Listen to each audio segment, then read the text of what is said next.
Hello everyone, welcome back to Saksham family. और देखिए यहाँ पे ये नोटिफिकेशन, शायद बहुत लोगों ने ये नोटिफिकेशन देख लिया होगा। जिन्होंने नहीं देखा है उनके लिए ये नोटिफिकेशन है। बाकी इसके बाद जस्ट बात करने वाले हैं हम जो लोग उत्तराखंड फॉरेस्टर की टेस्ट सीरीज से जुड़े हुए हैं सक्षम अकादमी से, उसके बारे में फिर हम बात करेंगे। तो यहाँ पे देखिए 316 पोस्टें हैं, ये आयोग ने यहाँ पे बताया है। साथ ही साथ में आप सभी लोग जानते हैं कि 16 जुलाई से लेकर 25 जुलाई तक जैसे कि आपका एग्जाम कंडक्ट करवाया जाना था, तो वो कंडक्ट करवाया जाएगा, लेकिन 21 को आपका एग्जाम नहीं होगा। बाकी जो एग्जाम होगा भाई ये कंप्यूटर बेस्ड टेस्ट होगा और टीबीटी यानी टैबलेट बेस्ड टेस्ट होगा। जहाँ पे आपका कंप्यूटर अवेलेबल नहीं हो पाएंगे वहाँ पे ये टैबलेट के ऊपर ये आपका एग्जाम कंडक्ट करवाया जाना है। एक दिन में 2 शिफ्ट में आपका ये एग्जाम होगा। कौन सी 2 शिफ्टें होंगी? वो एक होगी आपकी मॉर्निंग टाइम पे यानी 9:30 से 9:30 टू 11:30 11:30 तक आपका ये एग्जाम होना है। जो सेकंड शिफ्ट होगी आपकी 2 बजे से लेकर 4 बजे तक होगी और 16 से 25 तक आपका यही रहेगा। बाकी केवल एक दिन को छोड़ के यानी 21 वाला जो दिन होगा उस दिन आपका जो है एग्जाम नहीं होगा, बाकी सारे दिन आपके एग्जाम होंगे। सेकेंडरी बात आपकी रही एडमिट कार्ड को लेके, तो एडमिट कार्ड जहाँ तक मुझे लगता है 10 तारीख से पहले पहले या 10 तक आपके जो है एडमिट कार्ड भी आयोग रिलीज कर देगा। और हाँ, एक बात और, जैसे कि बहुत सारे लोग पहले से कहते आ रहे हैं कि एग्जाम का जो हमारा सेंटर है क्या हम उसे चेंज कर सकते हैं, और मैं हमेशा से यही कहता आ रहा हूँ कि जो एग्जाम सेंटर होते हैं इतना पॉसिबल नहीं हो पाता है। और आयोग ने यहाँ पे यही कहा है कि जो एग्जाम सेंटर के लिए आपकी जो रिक्वेस्ट गई थी वो पॉसिबल नहीं हो पाया है। जिस प्लेस के लिए, पर्टिकुलर प्लेस के लिए आपने रिक्वेस्ट किया होगा, लेकिन हाँ उसके नियर बाई जो आपके नियर बाई जो भी सेंटर होते होंगे वहाँ पे आयोग ने आपका जो है कोशिश की है वहाँ पे आपको देने की, आपके सेंटर आप वहाँ पे जाके अपना एग्जाम दे सकते हैं। तो ये थी ओवरऑल इस नोटिफिकेशन के अंदर की बात। अब बात करते हैं हम उन सभी लोगों के लिए जो उत्तराखंड फॉरेस्टर की टेस्ट सीरीज से जुड़े हुए हैं।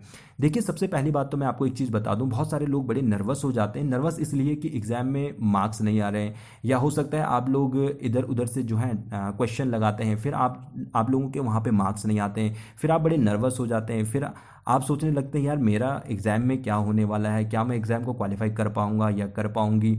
और कहीं ना वो सारी चीज़ें ना आपके ऊपर इतनी हावी हो जाती हैं, जो ये प्रेशर होता है ना वो एग्जाम में आपको रिफ्लेक्ट करता है और वो आपके एग्जाम को भी खराब कर देगा। तो इसलिए सबसे अच्छी बात यह है कि इधर उधर के टेस्ट पेपर मत लगाओ, मतलब इधर उधर के ज़्यादा क्वेश्चन पेपरों के पीछे मत पढ़ो। अपना जो है एनसीईआरटी को फोकस करो। चाहे आप कहीं से भी टेस्ट कर रहे हैं, एनसीईआरटी को ज़्यादा फोकस करो, क्योंकि अब आपके पास लास्ट समय है। एनसीईआरटी के अंदर इतना कुछ है कि आप सभी लोग जानते हैं कि आप पढ़ रहे होंगे और कहीं ना कहीं दूसरी तरफ से आप भूल भी रहे होंगे। तो इसलिए कह रहा हूं कि जितना इस अब मतलब इन जितना समय आप लोगों के पास है, इस समय आप जितना रिपीटिशन करेंगे ना चीज़ों का, वो आप सभी लोगों के लिए बेनिफिशियल रहने वाला है। जो भी लोग हैं तो रिपीटिशन ज़्यादा करें चीज़ों को, जितना रिपीटिशन कर सकते हैं अपने अकॉर्डिंग, अपने बुलेट प्रूफ कह रहा हूँ, मीन्स बुलेट नोट्स बनाएं आप यहाँ पे। जैसे जैसे आपको देखो, सबकी अपनी जो है स्ट्रेंथ अलग होती है, सबकी वीकनेस अपनी अलग होती है। तो जो जो आपकी वीकनेस है ना, इन वीकनेस को अपनी स्ट्रेंथ में कन्वर्ट करना आप अगर स्टार्ट कर दोगे तो आपका जो है मैं कह सकता हूँ कि आप एग्जाम में क्वालिफाई कर सकते हैं। बाकी बात करते हैं जैसे हम यहाँ पे कि बहुत सारे लोग हैं जिनके 80+ मार्क्स आ रहे हैं प्रैक्टिस सेट में, किसी का 70+ मार्क्स है, किसी का 60+ मार्क्स है, किसी का 50+ मार्क्स है। देखो जितने ये सारे लोग हैं ना, तो ये मत सोचना 60-50 वाले कि आप एग्जाम में जो है फाइट नहीं कर पाएंगे।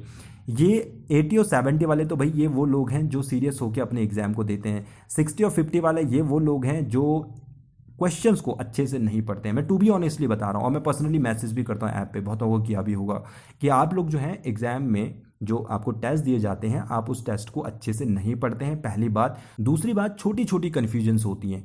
आपने एनसीईआरटी पढ़ी है लेकिन आप जो है चीज़ों को अच्छे से आपको रिमाइंड नहीं है, आप चीज़ों को भूल चुके हैं, या आपने बहुत पेपर ऐसे हैं जो बिना पढ़े उन सारे टेस्टों को दिया है। आपने ऐसे टेस्ट दिया ही नहीं है जैसे कि आप एक एग्जाम सेंटर में जाके टेस्ट देते हैं, इसलिए आपके जो है इतने मार्क्स आ रहे हैं। अदरवाइज आपके ये मार्क्स गुड स्कोरिंग मार्क्स हैं। अगर आप एग्जाम में नर्वस नहीं होगे और चीज़ें अच्छे से पढ़ोगे तो मैं कह सकता हूँ कि आप लोग भी जो है एग्जाम को अच्छा फाइट कर सकते हैं, यानी आप भी एग्जाम क्वालिफाई कर सकते हैं। बाकी 80 और 70 वाले, इनको बस मैं ये कहना चाहूँगा भाई, आप सभी लोगों के लिए मुझे बड़ी खुशी होती है जब आप लोगों के इतने अच्छे मार्क्स आते हैं, लेकिन हाँ ये है कि ओवर कॉन्फिडेंट मत होइएगा। कॉन्फिडेंट रहिए, लेकिन ऐसा भी नहीं कि यहाँ पे मेरे मार्क्स इतने आ रहे हैं, इतने मार्क्स आ रहे हैं मेरे, तो एग्ज़ाम में भी इतने मार्क्स आ जाएंगे। देखिए एग्ज़ाम प्रेशर ही ऐसा होता है कि वहाँ पे अगर आपके यहाँ अच्छे मार्क्स आ रहे हैं ना, तो वहाँ पे ज़रूरी नहीं कि इतने मार्क्स आएँ। तो हमेशा ध्यान रखें, कॉन्फिडेंट रहिए, लेकिन हाँ ओवर कॉन्फिडेंट मत होइए। बाकी अब आप लोगों को करना क्या है, जैसे कि आप सभी लोग जानते हैं बायो और आपका फिजिक्स हो गया और आपका केमिस्ट्री हो गया। केमिस्ट्री वाले सेक्शन में जैसे जो भी हमने अभी तक टेस्ट दिए हैं, कुछ टेस्टों में जैसे 2 से 4 क्वेश्चन जिनमें मिस्टेक हुई है, आप ये टेस्टों को जो है वहाँ पे री एवेल्यूएट कर दिया है, यानी इन जो क्वेश्चन थे इन क्वेश्चनों को वहाँ पे सुधारा जा चुका है। तो आप लोगों को करना क्या है कि जैसे कल से आप सभी लोगों के लिए एक एक अटैम्प्ट अभी खोल दिया जाएगा, यानी जैसे आपके पास 3 अटैम्प्ट थे, हो सकता है किसी के पास ज़्यादा अटैम्प्ट रहे होंगे जो कोर्स में ऐड है, लेकिन जिन लोगों के पास 3 अटैम्प्ट थे उन लोगों को एक एक अटैम्प्ट और दिया जाएगा। इसमें इस अटैम्प्ट में आपको करना क्या है, जैसे आप बायो के टेस्ट पकड़िए, फिर आप फिजिक्स के टेस्ट पकड़िए, फिर केमिस्ट्री के टेस्ट पकड़िए। 10 तारीख तक आपको क्या है वो जितने भी क्वेश्चन पेपर है उनको फिर से री एवेल्यूएट करेंगे, और यहाँ पे जो भी छोटी मोटी मिस्टेक अगर किसी पेपर में है मतलब ऑप्शंस को लेकर, तो वहाँ पे वो सारी सॉल्व आउट हो जाएंगी। तो यहाँ तक मतलब 10 तक आपके पास जो भी फाइनल आंसर की रहेगी, वैसे केवल केमिस्ट्री वाला ही है, बाकी तो सारे ठीक है, लेकिन फिर भी मैं एक बार फिर से उन्हें चेक करेंगे सो दैट कि किसी को कोई प्रॉब्लम ना हो।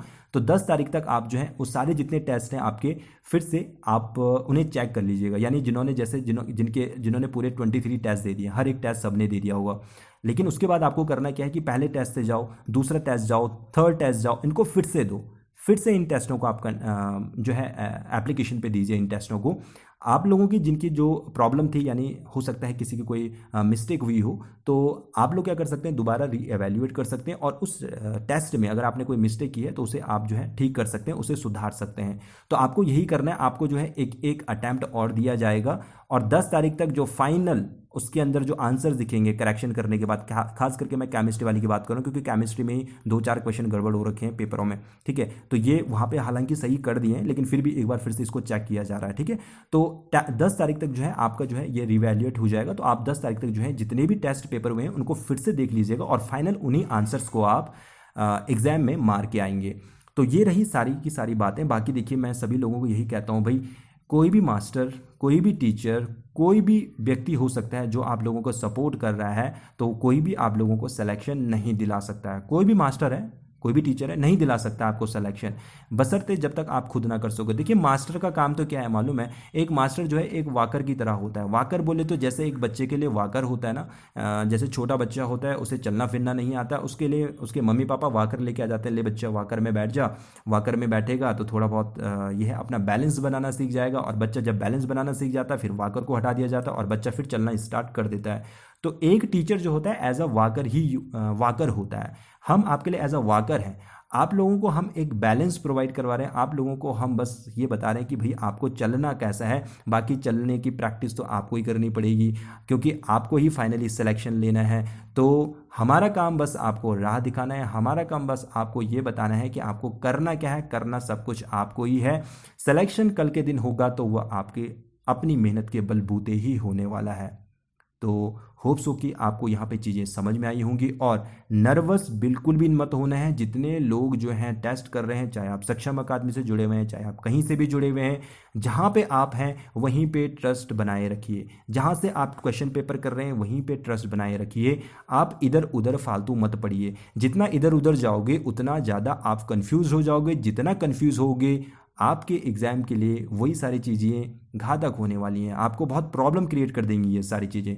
तो ज़्यादा से ज़्यादा रिवाइज करें, एनसीईआरटी को फोकस करें, 9-10 एनसीईआरटी को फोकस करें, यही सारी चीज़ें आपको बेड़ा पार आपकी लगाने वाली हैं। उन 10 नंबर को पीछे मत पड़ो जो किसी को नहीं आते हैं, क्योंकि इन 10 नंबर को पीछे जाओगे तो बाकी के ये जितने मार्क्स एनसीईआरटी के अंदर से आने वाले हैं ये भी आप जो हैं लैग कर जाओगे। तो होप्स हो कि आपको इस वीडियो में बात समझ में आई होगी। तो अगर फिर भी किसी को कोई कन्फ्यूजन है कमेंट बॉक्स में आप कमेंट कर सकते हैं।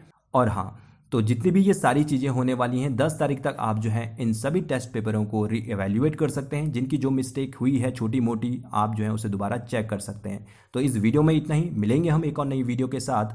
तब तक के लिए bye bye, take care and thanks to all.